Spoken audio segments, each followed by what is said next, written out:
Hello guys, ഞാൻ പറയുന്നത് നിങ്ങൾക്ക് എത്രമാത്രം റിലേറ്റ് ചെയ്യാൻ പറ്റുമെന്ന് എനിക്കറിയത്തില്ല. പക്ഷേ എനിക്ക് നടന്നൊരു സംഭവം ഞാൻ പറയാം.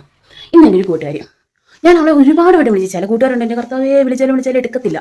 അപ്പോൾ അവളെ ഞാൻ കഴിഞ്ഞ ദിവസം കുറേ വട്ടം വിളിച്ചു, അത്യാവശ്യ കാര്യത്തിന്. എന്നിട്ട് ഞങ്ങൾക്ക് മെസ്സേജ് വെച്ചിട്ട് എടി അർജന്റ് ആണ്, ഒന്ന് വിളിക്കണം എന്ന് പറഞ്ഞ് മെസ്സേജ് വെച്ചിട്ട് എന്ത് ചെയ്തിട്ടും നോ കോണ്ടാക്ട്. ഇന്ന് അവൾ ക്ലാസ്സിൽ വന്നപ്പോൾ ഞാൻ പറഞ്ഞു, എടി നീ എന്തെടുക്കാൻ, ഞാൻ എത്ര വട്ടം വിളിച്ചു, നീ എന്ത് സ്വഭാവമാടി എന്ന് ചോദിച്ചു.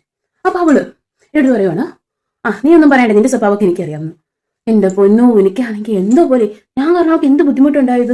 ഞാൻ ക്ലാസ്സിൽ എന്തെങ്കിലുമൊക്കെ ഉണ്ടെങ്കിൽ ഇച്ചിരി അഭിപ്രായമൊക്കെ പറയുന്ന അങ്ങനെ ഒരാളാണ്. അപ്പോൾ ഞാൻ കാരണം അവൾക്ക് എന്ത് ബുദ്ധിമുട്ടാണ് ഉണ്ടായത് എന്നൊക്കെ ഞാൻ ഓർത്തു. എന്നിട്ട് രാവിലെ ആണെങ്കിൽ നമ്മുടെ കോളേജിൽ ഇങ്ങനെ തോട്ട് അങ്ങനെ സംഭവമൊക്കെ ഉണ്ട്. അപ്പോൾ അത് പറയണത് ഞാനായിരുന്നു.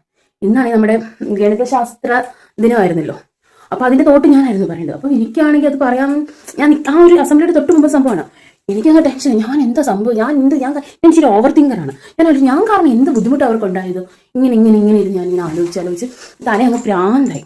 എന്നിട്ടാണെങ്കിൽ ഞങ്ങളുടെ ഒരു മിഡിൽ ഫ്രണ്ട് ഉണ്ട്. ആ കൊച്ചിനോട് ഞാൻ പറഞ്ഞു, മോളെ ഇങ്ങനെ ഒരു സംഭവം ഉണ്ട്, നമ്മളെക്കാളും പ്രായം കുറവാണ് ആ കുട്ടിക്ക്. അപ്പം ഞാൻ മോളെ ഇങ്ങനെ സംഭവം ഉണ്ട്, ഒന്ന് തിരക്കിയിട്ടൊന്ന് പറയണം, എന്താ കാര്യം എന്ന് അറിയാനാണ്.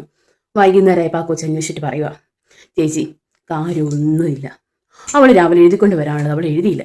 അപ്പം അതിൻ്റെ ടെൻഷൻ കാരണം ചേച്ചിയോട് അങ്ങനെ പറഞ്ഞു തന്നു. അപ്പം എങ്ങനെ ഇരിക്കണം. ഞാനിരുന്ന് ആലോചിച്ച് എൻ്റെ പൊന്ന് ഗൈസ്, നിങ്ങൾക്ക് എന്തെങ്കിലും ടെൻഷൻ ഉണ്ടെങ്കിൽ ഓക്കെ, നിങ്ങൾ അവരോട് ദേഷ്യപ്പെട്ടു എന്നിരിക്കട്ടെ. പക്ഷെ അവരുടെ മനസമാധാനം, നിങ്ങളുടെ മൂഡ് ശരിയാകുമ്പോൾ നിങ്ങൾ പോയി എടി ഞാനത് അബദ്ധത്തിൽ പറഞ്ഞത് വിട്ടേക്ക് എന്ന് പറയാം. എന്നെ പോലെയുള്ള കുറച്ച് ആൾക്കാർ ടെൻഷൻ അടിച്ച് ഇല്ലാണ്ടാകും. ഗൈസ്, നിങ്ങൾ കുറച്ച് ദയമുള്ളവരായി പെരുമാറുക എല്ലാവരോടും. So by.